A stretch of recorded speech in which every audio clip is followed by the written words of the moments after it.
देखिए, ये अदानी जी की बात नहीं है। ये 32,000 करोड़ रुपए हिंदुस्तान की जनता से चोरी किया गया है। इशू वो है। और कोई भी 32,000 करोड़ रुपए चोरी करेगा, उसकी इंक्वायरी होगी। देखिए, ये दुनिया का एक सबसे जरूरी फाइनेंशियल न्यूज़पेपर है। Financial Times of London. इसमें Adani and the mysterious coal price rise, लंबी कहानी है। पहले हमने 20,000 करोड़ रुपए की बात की थी और सवाल पूछा था ये पैसा किसका है, कहां से आया। किससे कहती है हमें डॉक्यूमेंट्स नहीं मिल रहे, मगर इन लोगों को डॉक्यूमेंट्स मिल रहे हैं। फाइनेंशियल टाइम्स को सारे डॉक्यूमेंट्स मिल गए और हमारी यहां पे सेबी कह रही है हमें डॉक्यूमेंट्स नहीं मिल रहे हैं। तो साफ मामला है, हाईएस्ट लेवल ऑफ गवर्नमेंट से प्रोटेक्शन है, प्राइम मिनिस्टर का प्रोटेक्शन है। 32,000 करोड़ रुपए क्लियरली प्रूवन है। इसमें मतलब ये प्रूफ है, इसमें ये मतलब ऐसे नहीं बोल रहे हैं कि सरकार उन पर कोई भी इन्वेस्टिगेशन नहीं करा सकती, उन पर कोई सवाल नहीं पूछ सकती। इसका कारण क्या है, इसके पीछे कौन सी शक्ति है, पूरा देश जानता है।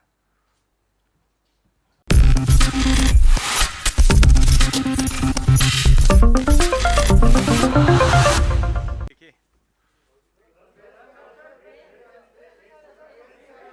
फेस नहीं आ रहा, फेस दिखा देता हूं। इसको अच्छी तरह देखिए। ये दुनिया का एक सबसे जरूरी फाइनेंशियल न्यूज़पेपर है। Financial Times of London. इसमें Adani and the mysterious coal price rise, लंबी कहानी है। पहले हमने 20,000 करोड़ रुपए की बात की थी और सवाल पूछा था ये पैसा किसका है, कहां से आया। अब पता लगता है 20,000 करोड़ का फिगर गलत था, उसमें 12,000 करोड़ और ऐड हो गए हैं, तो अब टोटल फिगर 32,000 करोड़ का हो गया है। अदानी जी इंडोनेशिया में कोयला खरीदते हैं और जब तक वो कोयला हिंदुस्तान पहुंचता है उसका रेट बदल जाता है, डबल हो जाता है। ऐसे तकरीबन 12,000 करोड़ रुपए अदानी जी ने हिंदुस्तान की जनता के पॉकेट से निकाला है। कैसे? कोल प्राइस को गलत दिखाकर, ओवर इनवॉइस करके, यहां पे बिजली के दाम को बढ़ाकर। कर्नाटक में कांग्रेस पार्टी ने बिजली की सब्सिडी दी है, मध्य प्रदेश में हम देने जा रहे हैं। अब पता लगता है कि इसका कारण अदानी जी हैं।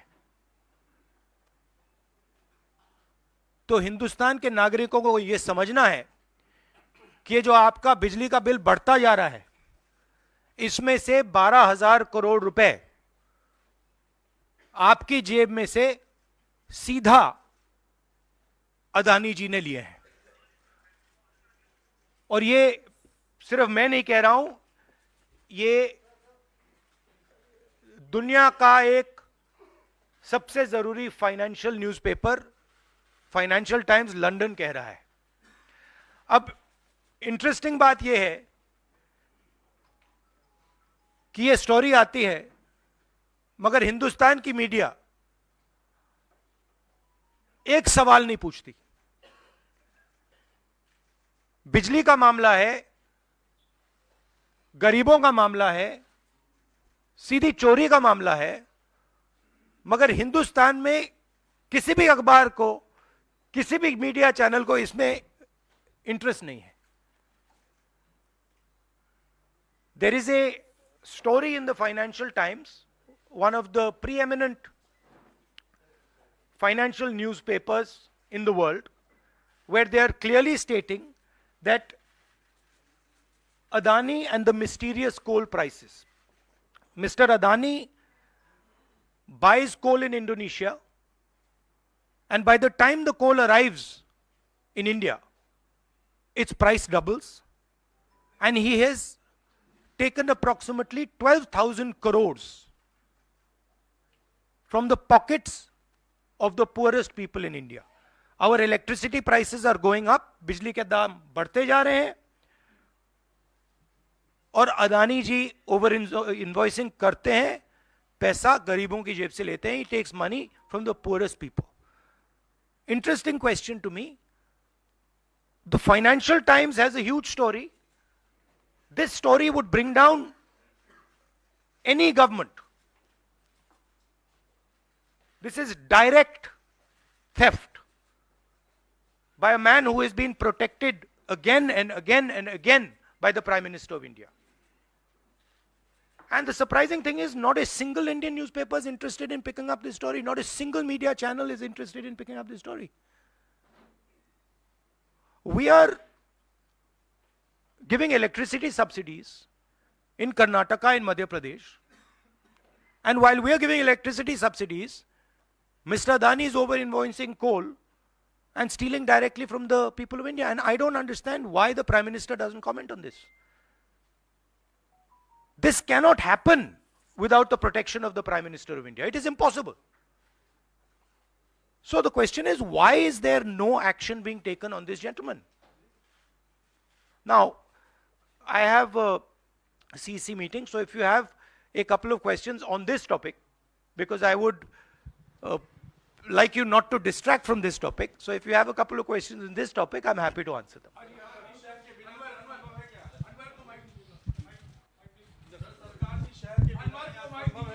हेलो. बिल्कुल नहीं हुई. सर, आप लगातार इस मुद्दे को उठा रहे हैं और इसमें रोज एक नई कहानी जुड़ जाती है. हर हफ्ते 10 दिन पर सेबी भी जांच कर रही है और आप लोग लगातार जेपीसी की मांग कर रहे हैं.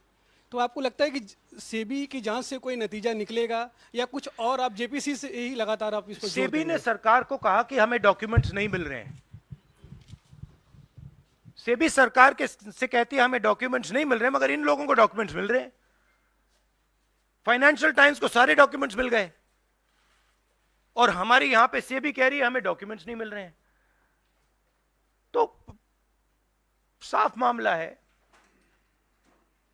हाईएस्ट लेवल ऑफ गवर्नमेंट से प्रोटेक्शन है, प्राइम मिनिस्टर का प्रोटेक्शन है.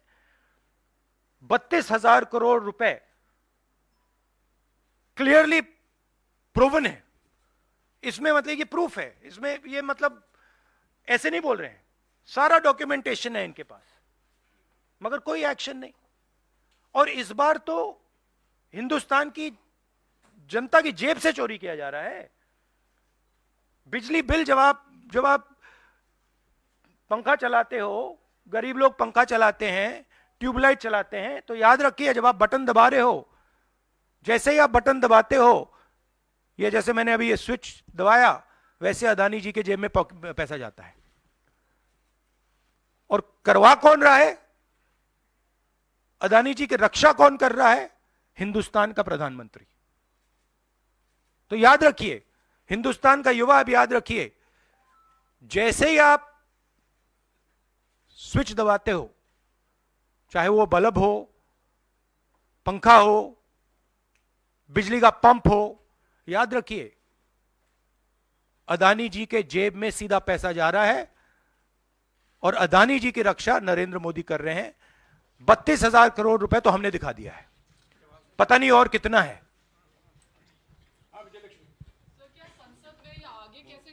को राहुल जी आप लोग उठाएंगे?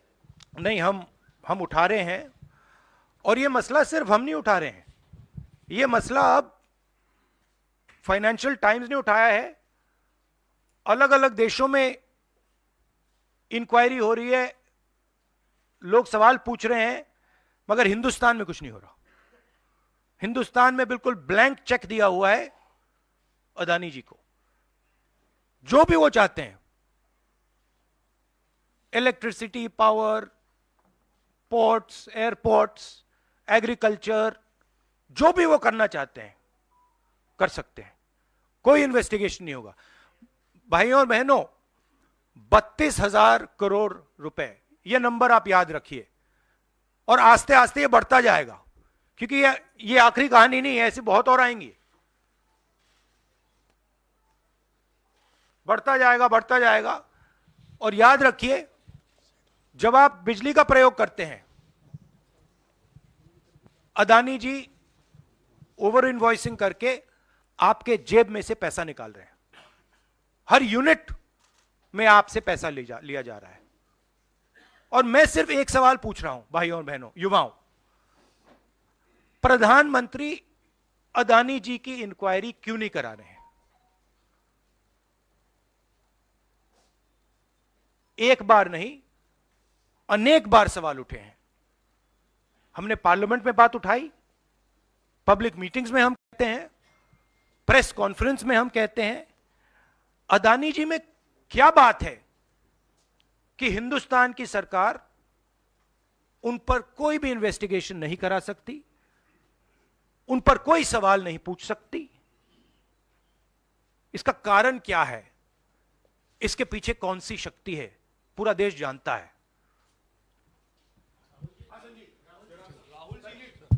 Rahul ji, you've said that the cost of power given to common consumers is being hiked because of over-invoicing of coal imports. Now, No, some I of have the not said it. A newspaper called the Financial Times. Okay. You quoting the Financial newspaper, Times yeah. has said it. I am just saying what they've said. So what I want to ask you is that since some of the state governments are subsidizing subsidizing power to common people, now would these states be initiating some kind of probe, because some of them are ruled by the Congress? Would you recommend that these? That's an interesting idea. That's an interesting idea. We'll look into it. Rahul ji, आपने लगातार आप PM से सवाल पूछते हैं कि अदानी में ऐसा क्या है कि उनकी जांच नहीं करवाई जाती। शरद पवार से क्या आपने कभी ये सवाल पूछा कि अदानी में ऐसा क्या है कि जहां एक तरफ पूरा इंडिया ब्लॉक अदानी के इशू पर एकजुट है? शरद पवार बार बार अदानी से मिलते हैं, मनसाया करते हैं, और इस पर आपकी क्या राय है? मैंने उनसे ये सवाल नहीं पूछा है। Sharad Pawar is not the prime minister of India. Sharad Pawar is not protecting mister Adani. Mister Modi is. And that is why I asked Mr. Modi this question and not Mr. Sharad Pawar. If Mr. Sharad Pawar was sitting as Prime Minister of India and he was protecting the Mr. Adani, then I would be asking Mr. Sharad Pawar that question. बिल्कुल करवाएंगे, क्यों नहीं करवाएंगे? राहुल जी, मैं मोहित हूँ। मेरा सवाल ये है कि लगातार आपने इस मामले को मुंबई के भीतर उठाया, वहाँ भी आपने की, लगातार आप संसद से लेकर सड़क तक इस मामले को उठा रहे हैं, लेकिन कोई कार्रवाई नहीं हो रही है। कांग्रेस पार्टी के पास, राहुल गांधी के पास अब क्या रास्ता बचता है कि इस मामले को ऐसा उठाएं कि असर हो कम से कम? नहीं, देखिए, असर हो रहा है, क्योंकि जो प्रधानमंत्री की क्रेडिबिलिटी है उस पर सवाल उठ रहा है। और सारे लोग जानते हैं, हिंदुस्तान के लोग सब जानते हैं कि जो अदानी जी की मदद की जा रही है, जो उनको प्रोटेक्शन दिया जा रहा है, वो सिर्फ एक व्यक्ति दे सकता है, दूसरा व्यक्ति नहीं दे सकता। ये गांव गांव में लोगों को मालूम है, और गांव गांव में लोगों को मालूम है कि अदानी जी ने भ्रष्टाचार किया है, चोरी की है, यहां पे ओवर इनवॉइसिंग की है, 20,000 करोड़ रुपए का मामला उठा है, पूरा देश जानता है। तो मैं प्रधानमंत्री की मदद करने की कोशिश कर रहा हूं। मैं उनसे कह रहा हूं, आप सफाई दे दीजिए, कम clean, start the investigation, defend your credibility. But प्रधानमंत्री अपनी क्रेडिबिलिटी की रक्षा नहीं करना चाहते, क्योंकि शायद कोई और कारण है। मैंने सवाल पूछा था, पता नहीं है किसका पैसा है, 20,000 करोड़ रुपए, 12,000 करोड़ रुपए, शायद ये अदानी जी का पैसा नहीं है, शायद ये किसी और का है, ये भी हो सकता है। आखिरी सवाल, जेपीसी आप कई सालों से डिमांड कर रहे हैं, जेपीसी तो गठित हुआ नहीं, 24 का चुनाव बिल्कुल नजदीक है, अगर सरकार बनाने का मौका आपको मिलता है, अडानी तब भी देश में व्यापार करेंगे, क्या राहुल गांधी जांच करवाएंगे अडानी का? बिल्कुल करवाएंगे, क्यों नहीं करवाएंगे, बिल्कुल करवाएंगे। ये देखिए, ये अदानी जी की बात नहीं है, ये 32,000 करोड़ रुपए हिंदुस्तान की जनता से चोरी किया गया है, इशू वो है। और कोई भी 32,000 करोड़ रुपए चोरी करेगा, उसकी इंक्वायरी होगी, क्यों नहीं होगी?